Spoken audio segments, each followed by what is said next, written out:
Episode 80 was definitely one of the most interesting episodes of Dragon Ball Super, not just for the strategic character development action-based fight that was Gohan versus Lavender, but also for the events that take place after, which really changed the plot's direction and the writing in which Dragon Ball Super has decided to take. If you haven't watched the episode of Dragon Ball Super, episode 80 already, then I suggest you watch it before watching this video, because this video will definitely contain spoilers that go over what happened in episode 80 in terms of exposition.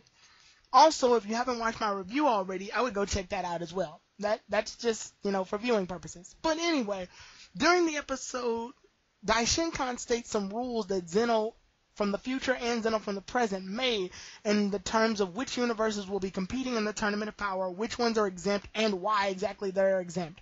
These rules and regulations have gotten a lot of viewers basically confused, myself included, as to why they happen, and have definitely raised some eyebrows over the course of this day and the day the episode had touched down to us and our viewing pleasure. So here's the breakdown. Long story short, 4 of the universes will be exempted from being in the Tournament of Power. Universe 1, Universe 12, Universe 5, and Universe 8. These universes are exempt from being in the Tournament of Power specifically because they are ranked the highest. Now, a lot of people were a bit confused on the ranking system of what the Zenos meant by ranking the highest and the lowest in terms of morality. They were confused on the fact that did they mean ranking as in power, and I definitely state here that it's a rank based more or less on morality. Which universes were definitely the most morally stable universes that exist. So that thing that Zamasu was going on and on about in the Zamasu Black Saga wasn't completely off. But it's the moralities of how well each of the moral standards of the mortals that inhabit each of those universes hold place. If it was a Tournament of Power, then obviously those 4 universes would be put into the tournament in terms of power, because if they're already being entertained by the low universes of power, then definitely universes that are stronger will have a better shot at being in the tournament. The reason these 4 universes are basically exempt from the tournament and will not be destroyed by Zeno is because these universes are definitely the most high moralistically. More or less, peace has been done on most of these universes already. They have the least amount of conflicts. Universe 7, our universe, is the second lowest morality-wise out of all of the universes. And to me, this is not really shocking. I mean, Universe 9 has a low moral standard, being the lowest, which is why it was chosen to fight off against Universe 7, but that was only because their Supreme Kai and their God of Destruction are both pretty much evil. Their God of Destruction is indecisive, so he's pretty much going to go along with whatever the Supreme Kai wants, and the Supreme Kai is clearly evil. I mean, look at him. So, what does this have to do with a lot of things? Well, for one, this means that instead of 11 universes getting destroyed, only 7 universes will end up getting destroyed, because 8 universes will be participating in the tournament, while 4 of them are being exempt, which means 1 of the 8 will be spared along with the other 4 that are being spared, meaning 5 universes will be okay, while the other 7 get blown up. And it was also stated that Zeno was going to destroy these universes anyway until Goku had spread the word about the tournament back into his memory, and thus there was more of a reason of why he should destroy these universes and gives more of an incentive. Now, a lot of y'all are thinking, okay, that's all said, done, and explained.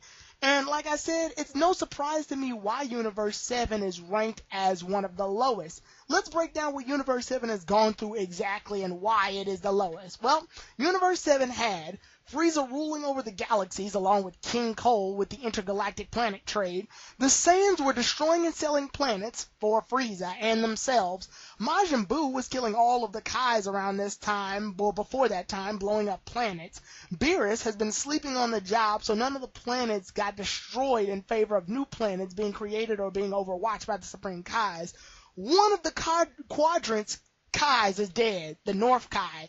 Universe 7 has had Trunks and Cell. Now, what does this have to do with anything? Well, Trunks and Cell have committed the felony of going back in time. Cell did it once, Trunks did it twice. Once in the Android Saga, and again recently in the Future Trunks Saga. And finally, 7, Supreme Kai and Elder Kai have interfered in several affairs that have had to do mostly on Earth. even reviving Goku. A god reviving a mortal just for the sake of things getting better is still a felony in terms of how the universe is to be set up. Honestly, I'm surprised Universe 7 hasn't been put at the bottom at this point. The time travel felonies alone are enough to cause problems, and not even to mention the fact that Whis and Beerus have interfered in several of Goku and the others' affairs just by being there. In the Resurrection F Saga, Frieza's destroying the planet, and just Whis and Beerus being on planet Earth is enough to be committed a felony in itself. So I'm actually not surprised that Universe 7 is ranked so low. Now, that is pretty much all said and done, and makes sense as to why these things are said and done, and why they're ranked the way they're ranked. That's not the issue I have. However, I do have a slight issue with the fact that they stated that they were going to destroy the universes anyway, but Goku brought up the tournament, which exempted all of the responsibilities that Goku had in terms of all of these universes being destroyed, and takes the weight off.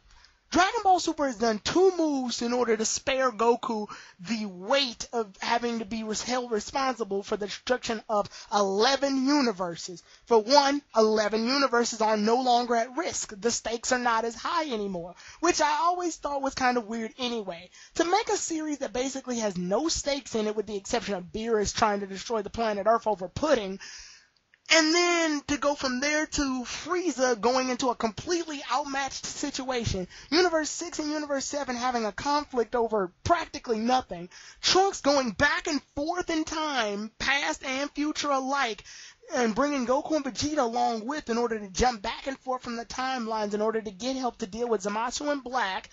There was really no risk involved at all. So when you have such a low bar standard of stakes in Dragon Ball Super, and then you suddenly crank those stakes up to 11 by threatening to destroy every universe that existed, and then you immediately pull out and hold back by saying, oh no, 11 universes aren't going to be destroyed, only about 7 of them are going to be destroyed. You have literally sapped away like 4 universes that you stated you were going to destroy from earlier.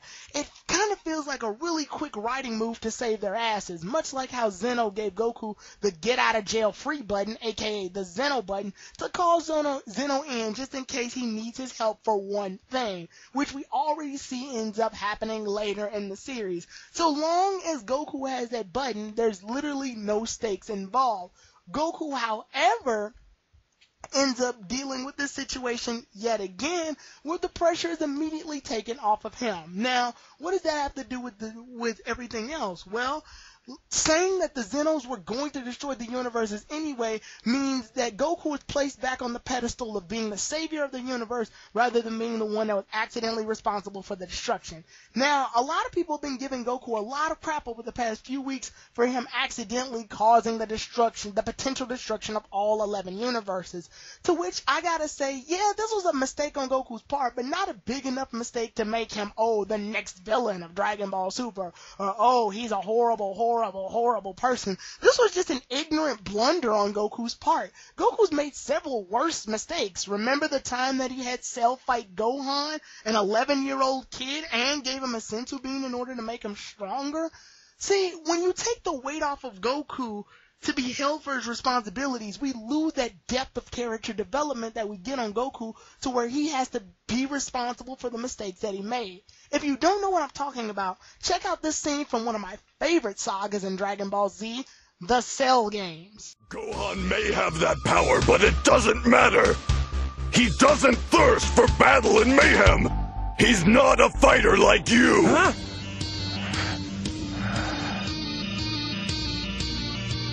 Do you want to know what he's thinking? He's not thinking about strength or about competition. He's wondering why his father is standing there, letting him die. And so your son may be the most powerful person in the world, but he's also a scared 11-year-old boy. Now, if you want to know why I showed you all that, you can see that Goku actually holds the responsibility of what he's done. He realizes that even he is making a mistake here. No anime character in the history of anime is perfect, so when Goku realizes he made such a critical mistake, we get to divulge a little bit into his character. We get to open the layers of him, and he doesn't even say anything for real. Piccolo's the one that's doing most of the talking in that scene. We see that Goku is feeling eternal guilt. You can see it in the colors in the background. You can see it on the guilt in Goku's face. We won't get any of that in this saga now because the weight has been completely lifted off Goku.